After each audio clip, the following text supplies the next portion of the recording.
morning, I'm Marcus Michles, and welcome to this week's edition of our video blog, where you can find us at forthevictims.com/blog. Joined today by a very, very special guest. We've spent some time off camera. I got to tell you, this guy's right on the money. I'm a big supporter and a big fan. We've got Escambia County Sheriff Morgan. How are you today, sir? Good morning, sir. Honored to be here. Thank you very much for taking the time. I'm not a news guy. I'm not an interviewer professionally, but I've been very interested to talk to law enforcement lately. There's so much public relations drama out there, so many issues that I think are being treated unfairly from the law enforcement community's perspective. And I'm just going to touch a couple of subjects with you this morning we've talked about. I wish I could replay some of the things you just said, because they are so cogent, they are so on the money. But let's take a couple of subjects, and let's start with the medical marijuana, because we were talking about that, and you made some great points about the difference between freedom and rights, and the position that the Sheriff's Association has taken. It's a tricky one. I mean, anytime you have an organization and a large number of people, you're going to have different opinions, and then you're going to debate those opinions, and I know that you have.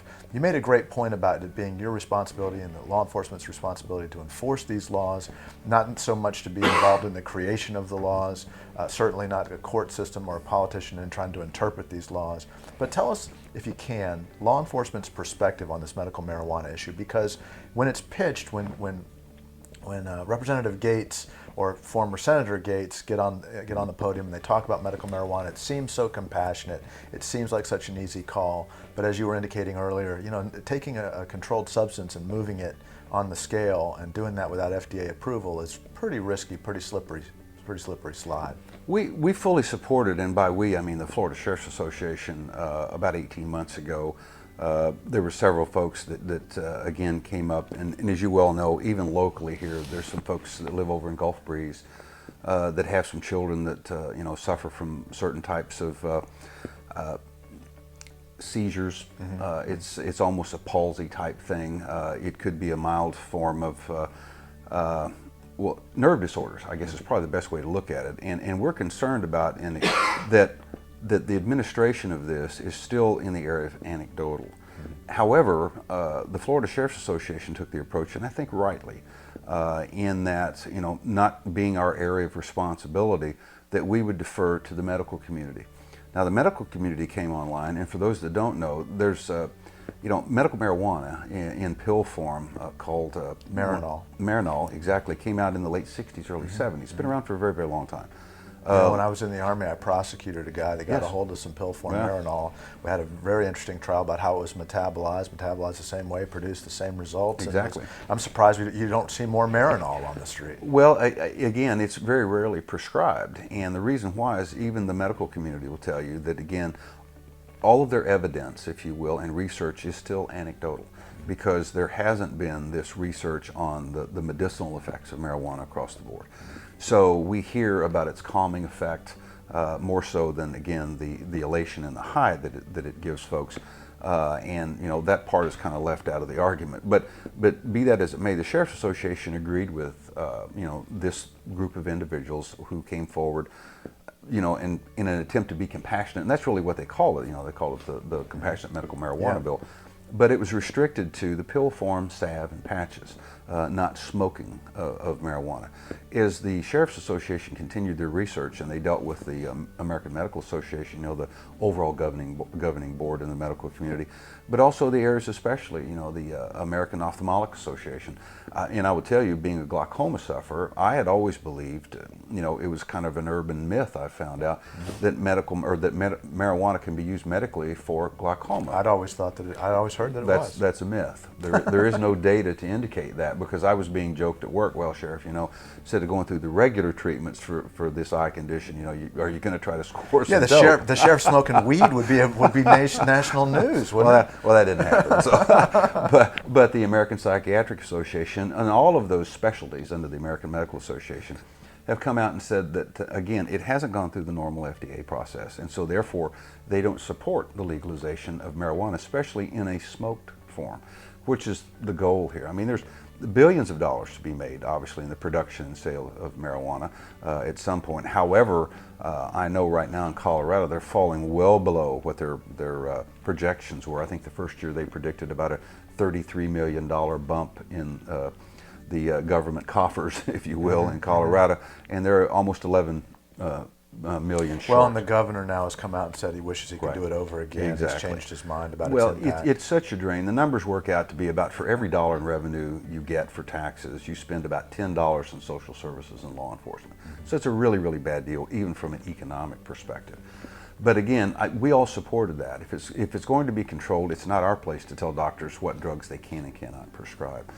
What again concerned us was this literally throwing open the door and circumventing the FDA process for quite possibly the first time that I'm aware of, in getting a drug on the market, if you will, even if we run it through the medical associations, without going through the strict testing that the FDA requires. There just isn't a lot of data. There just isn't a lot of scientific and it's all anecdotal. And again, while we all want to be compassionate, I mean, you know, as I told folks, who am I to tell a physician what they can prescribe? I'm not a physician.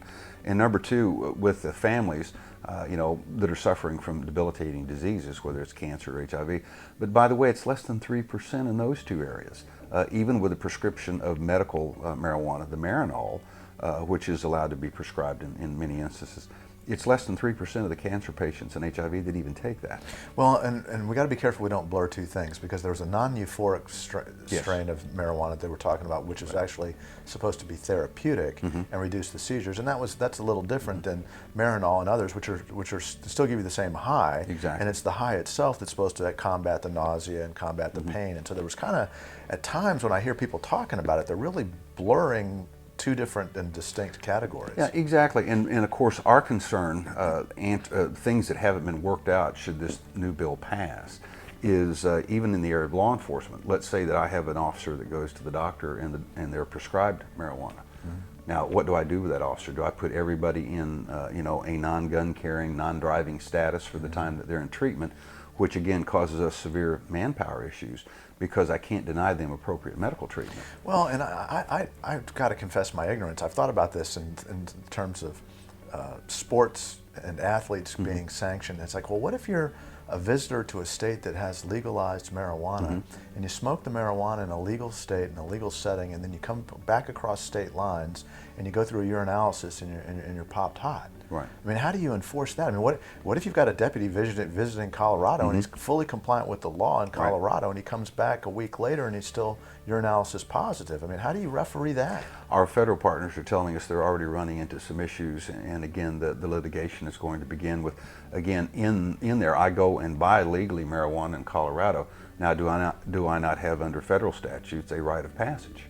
You know, it's like our driver's license. I don't have to secure a driver's license every time I cross a state line, because we agree to recognize the reciprocity laws come into place.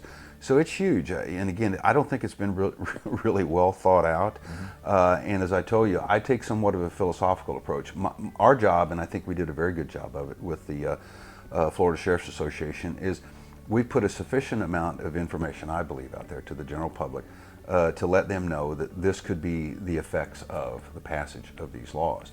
There comes a point in time where you take a step back, and that was my position at the last Sheriff's Conference, was that we not come out and continue to beat the drum, because you know, while I think it's okay to be, you know, John the Baptist occasionally, you know, the voice in the wilderness, you know, crying out, that you've occasionally got to understand that, okay, my message is clear now. If I'm asked to speak, I should speak. Because if you don't, then you step beyond the line, I believe. So now's the time, is, you know, at some juncture we have to trust the public at large and say, make the decision, and we're going to do the best that we can do to make it work. Well, as the representative of the public at large today, I would tell you, and we talked about this off camera before we began, you know, you're a professional law enforcement officer. You've got a ton of responsibilities. You're very mindful not to cross over the line and try to play politician, which I know you would loathe, or to practice being the lawyer, which I know you would loathe.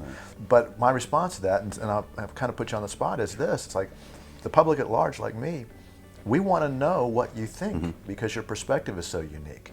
I mean, when I listen to Matt Gates, and Matt, you know, Matt's a friend and he's a smart guy. When I listen to Matt talk, it makes sense. Flip that around, listen to somebody else, it makes sense. But on the street level, and the impact at where the rubber meets the road, which is, you know, law and order, we want to hear from you guys, and so you're naturally reluctant, but we've got to hear the street level impact? It's we discussed the difference between freedom and rights with people, and that has been blurred. People think now that everything they do is a right. Well, of course it's not. As the example I used for you was, I have the freedom to sell drugs if I choose to in this great country. We don't implant a chip in people, and we now know when you're going to have a bad thought, and so we move in and stop you before you do it. It's a great Tom Cruise movie, I think. Yeah, I was just thinking. I think Hollywood's made that. Yeah, exactly. So, but again, people think that, well, I have rights. Well, no, you don't. You've got freedoms to do a lot of things. You don't have rights. So, at the ground level, let me tell you, the legalization of marijuana is a really bad idea. Across the board, it's a bad idea. You always get into the age-old circular debate about its debilitating effects are less or not as bad as alcohol. Some will say, well, it's no worse than. On its surface, I would agree. But I will also tell you that tonight or this afternoon when you leave the office, you can meet some friends at one of the local watering holes, discuss the business day, have a glass of wine, not be inhibited to the point you can't drive, and go home. There's your driving ability has not been so impaired. There's a moderate level. There's a moderate level. However, if you meet that group and smoke a joint, you're high, and you only smoke that joint for one reason. Now, you can consume alcohol socially, which is tends to be a bad word today, but it's true, because you like the taste. It's a sociable thing to do, whatever, and that depends upon your own moral code, whether you choose to do that or not. I would tell you that you've taken a giant step across a very definitive line when you choose to use marijuana, because you're using it for one reason and one reason only, and that's to become inebriated in some fashion. So there's a significant difference between marijuana and the use of alcohol. So again, I think those are the things that our society needs to understand. The public at large needs to understand that when we legalize this, if we do, then those are the things that you need to come to grips with. Our problem in law enforcement today is that every societal ill has a law enforcement answer. And that's what's really irritating us, is that our issues with crime begin in the home. 90% of my problem was poor parenting. When I still ran the Escambia County Jail, we had one of our contractors do some surveys for us, and it was ended up being about 77%, especially of young black males that were incarcerated in Escambia County, shared two things in common: lack of a father in the home and lack of a high school education. So we know, again, we've got data upon data upon data that tells us what the real issues are. But for some reason, we want to work this end of it and not this end of it. This is the end I need to focus on over here. Again, as we discussed, panhandling and homelessness issues. Me, from a law enforcement perspective, calling my folks in that are off duty and doing a huge sweep in Escambia County and arresting everyone that even appears to be panhandling is not a very difficult thing to do. I can do that. Take them down to the jail, process them if there's an ordinance that has enough teeth, and you won't see any panhandlers out in Escambia County. That is an easy fix. Now, what follows on from that, of course, is not very easy. Yeah. The issue that we need to deal with, just like with the medical marijuana thing, is what is the other end of this problem? What is the drive to legalize this particular substance? And it's about money. I mean, that's the bottom line. It always is. It's about money. And again, I think one of the things that we tell people that is probably one of the most important elements about this is what you do in the privacy of your home in so many areas. I'll be honest with you, I'm unconcerned with, unless it violates some law that spills out into now it becomes an impact on my community as a whole, then I engage. Otherwise, I really don't. Again, it's none of my business. That's your private life. We are doing things today that are causing that. We're actually we've become enablers in some of the things that we have done, and so now it becomes a problem, and I want you to fix it. I mean, I love town hall meetings where, I get the finger wag from people. That's why I jokingly said for a while, I'm not a public figure, I'm a public finger. I get the finger wag from people, and I get the Sheriff, what are you going to do to get the young people off the streets? Well, that's not my job. I It used to be called parenting. Yeah, I can't parent your children. Yeah. But we are expected in law enforcement and with other social service programs, to enact midnight basketball or to somehow, direct these children, through those hormonal rages that we all went through as teenagers, into some activity that will detract them from getting engaged in criminal activity. That has morphed into my problem. Yeah. Where Yeah. it was never my problem, but today that's the general acceptance. Well, and you're not equipped to do that. I mean, No. you're barely equipped to handle in times of crunching and diminishing budget and decreasing qualification screening and all the challenges that you face. And on top of that, we're going to make you the neighborhood parent and neighborhood watch. It's just too much to ask. It's huge. Let me switch topics just briefly, if I can, and let's talk about this public relations nightmare that's out there with everybody's cell phones and the cameras, and now the push to get your deputies with cameras, and a lot of talk here locally about whether they're effective, who do they really help, who do they hurt. It looks again from the layperson's eye. To me, it looks like it would be a great tool to validate the overall statistical success rate that you have from the interactions of your deputies with the public, and more than anything, protect them from misunderstanding and other abuses. How are you looking at that these days? Again, from a pure law enforcement perspective, I'd hang a camera on every one of my people today if it was that simple.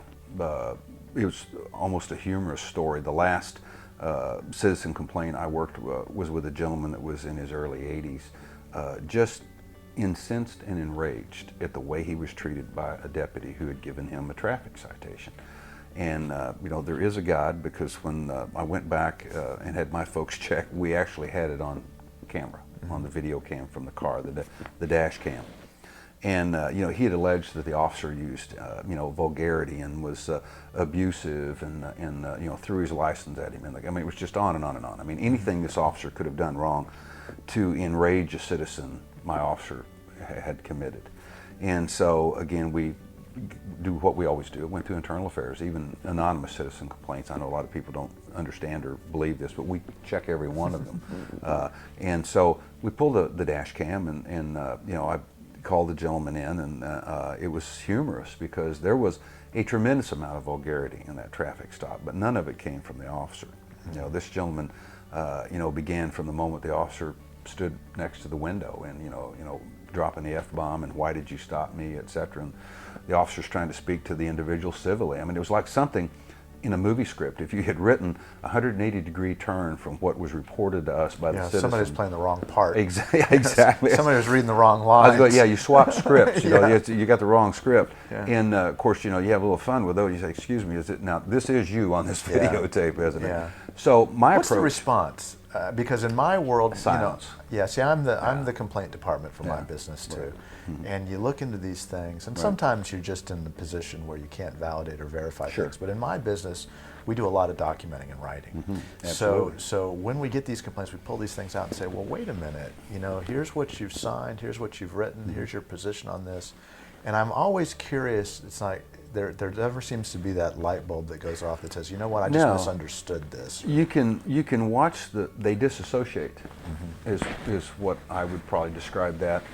And the normal response is, well, that's not how I remember it. Yeah. It's what you'll hear. Well, from thank them. goodness for the dash cam. Absolutely. So again, my approach to that is it'd be a boon to that, because we ran some data on this long before Ferguson. The PPD chief, Chip Simmons, had talked about this. We had actually looked at, it's been really over 2 years ago, out in California. Most of the newer police techniques will start on the east or west coast and kind of gravitate in. And so with the internet and networking that we have today, we get them a lot quicker than we used to, and through the Florida Sheriff's Association. We were actually looking into getting the body cams for our new recruits and for their year of probation as part of their continuing employment at the Sheriff's Office, that we would use that for continuing evaluation. What's your interaction with the public? How did you handle the last DV case and your interaction with your supervisor? Even then, though, we were aware that we had a lot of privacy issues that we were going to have to deal with. That's the buzzword, right? That's the buzzword. And again, even the ACLU and the criminal defense bar is kind of backing up a little bit now on body cams when I think the whole scope of what it's going to entail is starting to come out. So we were looking at that, and again, a very limited buy. We've been in consultation with the state attorney twice. I've met with a couple of different of the folks from Bill Eden's office, on how we can get into this, because we have storage issues, privacy issues, both for the officer and for the citizens. And it's an immense amount of data that has to be Yes. screened, and Yeah. you got privacy issues both in terms of the deputies that are involved, or the law enforcement officer, the private citizen. Gosh knows who might be walking by. You're in a school, you're in a hospital. Juveniles. Yeah, juveniles. I hadn't thought about that. Well, and again, we're liable for all of that, because again, as you know, I'm by Florida statute, I'm a repository for public records. And so when I release information to the public, which Florida has a very open public records laws, which I support, by the way. I think all states should have our public records laws. It keeps honest folks honest, because at some point in time the public will know what you did, what you said, what you wrote, because it will become a matter of public record. I think that's one of the greatest things about the state of Florida. But again, I'm also liable for releasing information that should not have been released into the public venue. So we're very, careful with that. And again, some of the agencies, I won't out them on your program, but that have done that have got, now they're amassing thousands of hours of these tapes that have to be reviewed. So Well, just my there's legal staff. costs, screening costs, IT costs. I don't think the public really, we learn our information in 15-second screenshots on our phones, but if you actually look at these issues, they're pretty complex. Very much so. And again, the data, we did some research, because when actually it was my legal department, Jerry Champagne is my lead general counsel, and we have Deborah Little. We only have 2 attorneys. But when he started looking into this body cam, it was after a couple of citizen complaints, and said, how do we get around this? And the information initially back from California especially was, their complaints had just bottomed out, because citizens became aware that everything you say is also on video. But it was before it morphed into this, they'll run 24/7 while an officer's on duty. So we said, okay, why would we change the way we're doing business? Now, obviously it was because of the issues in Ferguson, Missouri, and New York City, New York. A couple of instances where law enforcement was involved, and this public outcry over police brutality, misuse of power, etc.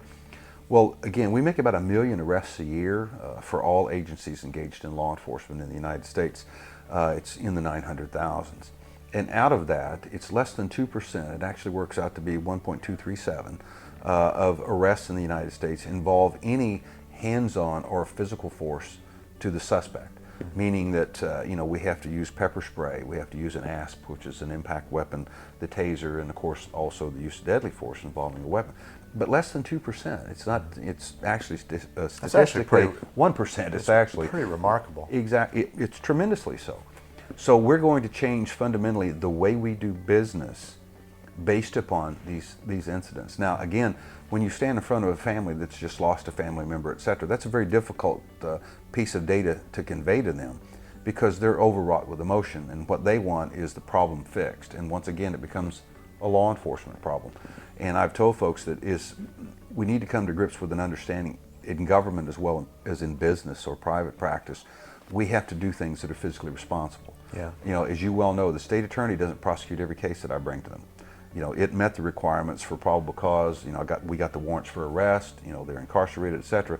And the state attorney does a review. And even though you may be the victim of that particular crime, if it involves $2,000 to $5,000 and they're going to spend $200,000 prosecuting that case, they're going to look for some alternative. Well, there's an economic variable to everything, particularly when you're talking about municipal funds. And I think the millions of man hours we're going to spend on body cameras, and the billions that we will end up spending on upgrading IT, computer systems, review of this, just the review alone prior to our releasing this video information is just off the scale. I mean, I've got 3 people that work now in my public records department, and I don't know how many I would need.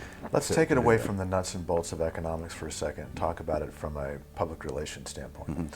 If you recognize the tremendous costs, the tremendous administrative burden it's going to create, not to mention the tons of legal issues that I can see. Yes.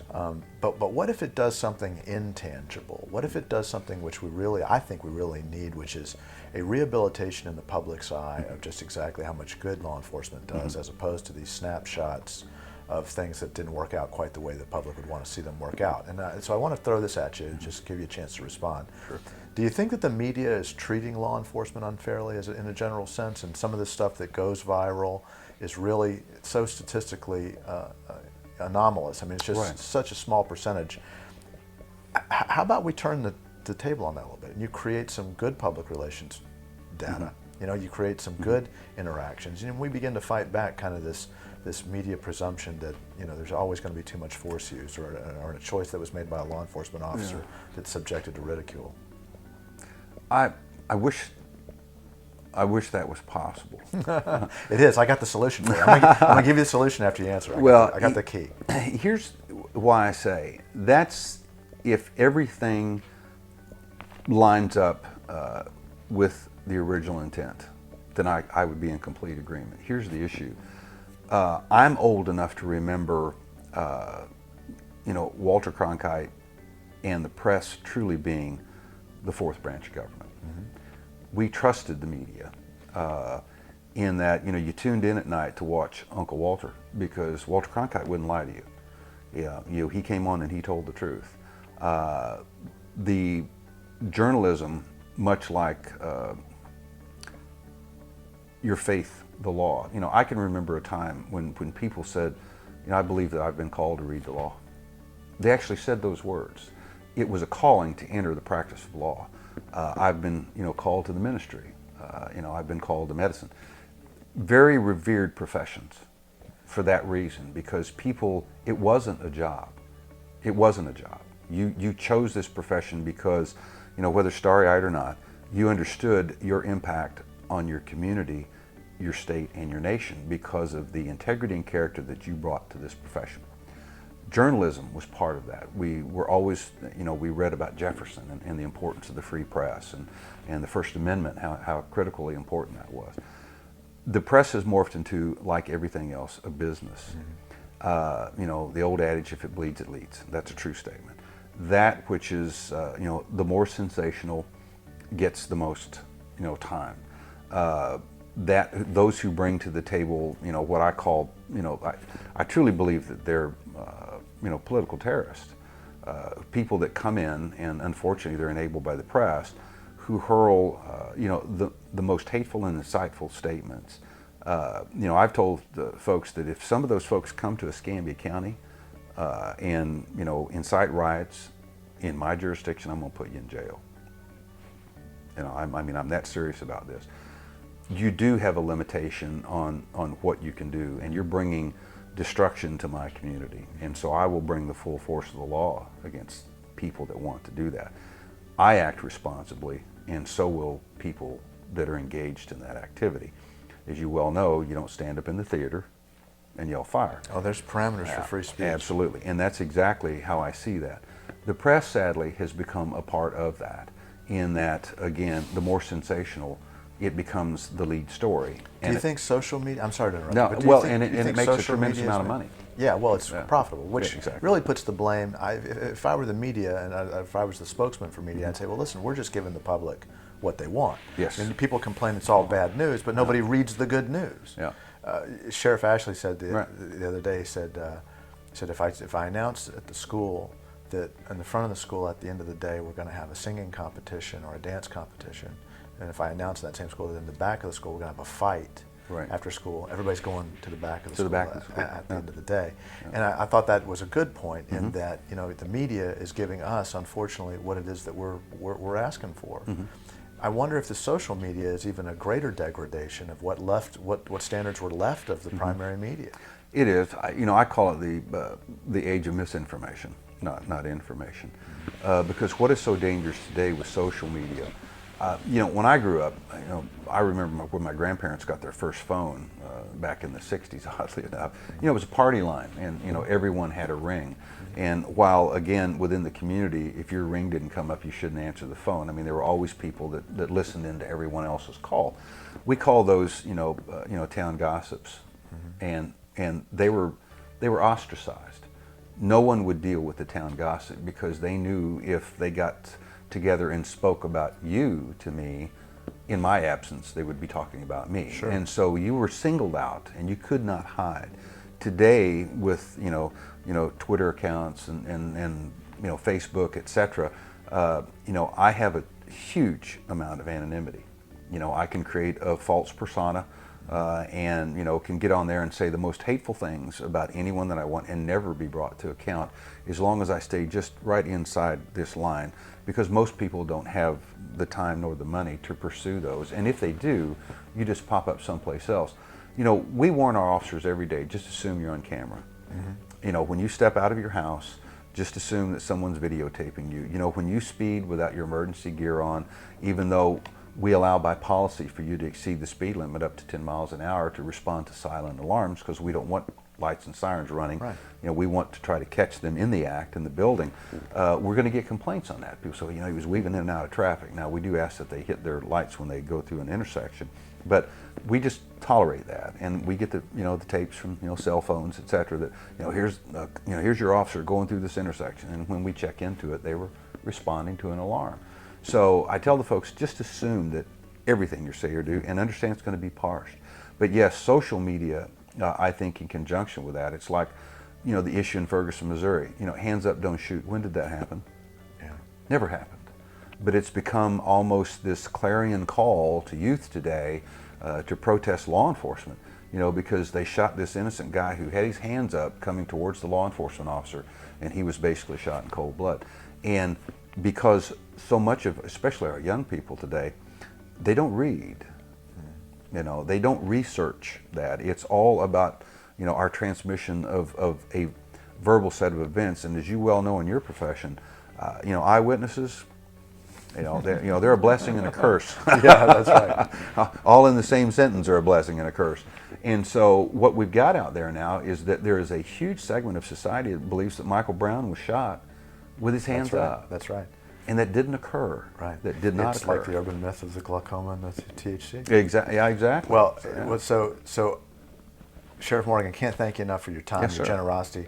I do want to tell you I have the solution. Okay, I'm ready. I have the public relations solution that will cure all. You need to get these dash cams, turn them around, and have your officers singing to Katy Perry, like that viral clip that I know you've seen. Yes. I know you've seen it, and all you got to do is develop that internally. Well, we do have internal dash cams too, on not all of our cars, but on some of our cars. It's too bad you can't use all those videos because some of them are hilarious. Well, you need to dedicate some resources. Go that public relations route. Might be a little embarrassing at first. You'll get used to it. Yeah. Think of the relationship building. See, if I floated that idea, though, Mr. Michles, they'd say, Sheriff, we'll start with your car. we want to see your singing as well. We want to see what you're choosing to sing to. Exactly. There you go. Well, listen, thanks so much Yes, for your sir. time. Everybody, if you've got questions or comments, every week we take your calls, we take your comments. Please give me a call. Let me know what you think. We've got great law enforcement in this community. We've got great, dedicated, professional people. We don't suffer a lot of the ill that you see in the media, and I think it's important that we get that message out. But it's about community participation, and it's about buying into the fact that each and every one of us has a responsibility to contribute to the betterment of our community. And with that, I'll leave you this week. Again, Marcus Michles at Michles and Booth, and we'll see you next week.